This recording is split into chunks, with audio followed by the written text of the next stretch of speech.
Namaste. So this month's theme at the studio is transform or transformation. And I was asked if I could make a video about how the yoga teachings relate to transform or transformation. And it seems like a pretty easy task because I think on some level, the yoga practices are at their most fundamental level about human transformation or evolution.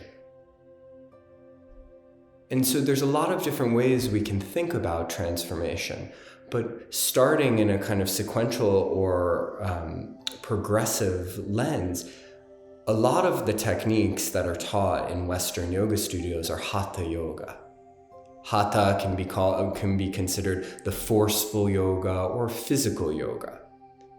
And that's probably what you're familiar with coming into the studio setting, doing asana, the postures, doing breathing techniques, and doing some concentration practices. So hatha yoga is essentially about transforming the body to create harmony and vibrancy, optimal health. So we remove all the stagnation or the blockage that's in the body. That can be done by the Shatkarma Kriyas, the cleansing techniques. That can also be done by the asanas. It can also be done by dinacharya or daily rhythms or practices. All of those techniques are designed to kind of cleanse the body.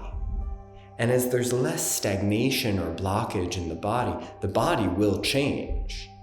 If you've ever done a long series of yoga asana, many days in a row, very consistently, you notice the body changes. But it doesn't just stop there. So hatha yoga is the bridge to Raj or Raja yoga, the path of meditation.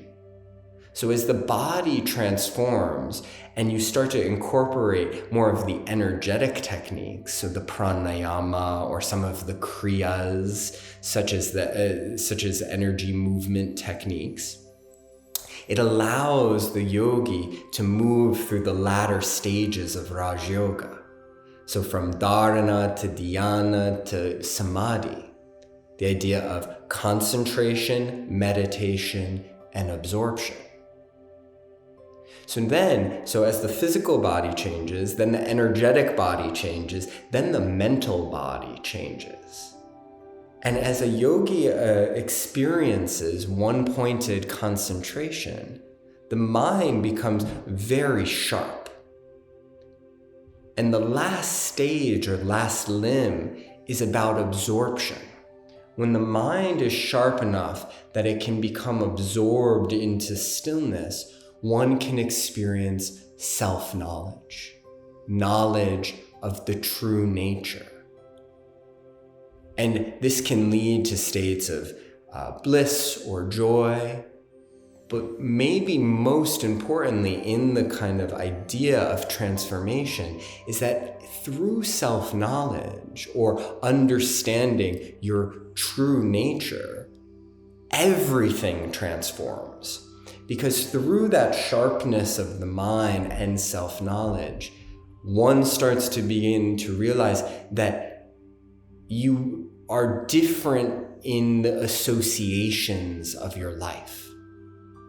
So if we're trapped in a way where we don't know the self, where we are attached or kind of caught in the story of the ego, it leads to a lot of suffering. And partly that's because of the way we associate with the world around us. I want this, I don't want that. Craving and aversion. And what that leads to is this kind of endless cycle of doing things that feel good and avoiding the things that are not feeling good to protect the ego. But if you have this experience of a yoga progression, you all of a sudden realize that there's a different reality. There's a different level of awareness when you have self-knowledge. And what happens is that your whole world transforms because you start to reassociate with your world. And so there is this radical transformation where all of a sudden you start to see the whole world differently. You start to see more joy because you're not getting caught in all the things that used to agitate and create suffering. So this is a little bit of an introduction or kind of a framework for how yoga is transformational.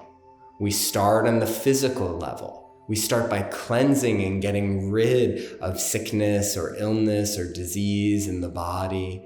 We cleanse the body. Then we start to expand.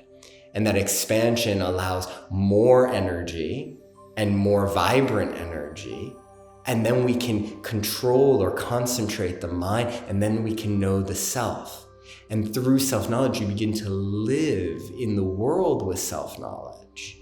And that's where everything changes, because the world is, again, reassociated in different ways. So this is where we're going. This is where the practices can take us. And the one promise of all the ancient texts is that that leads to abiding joy and peace.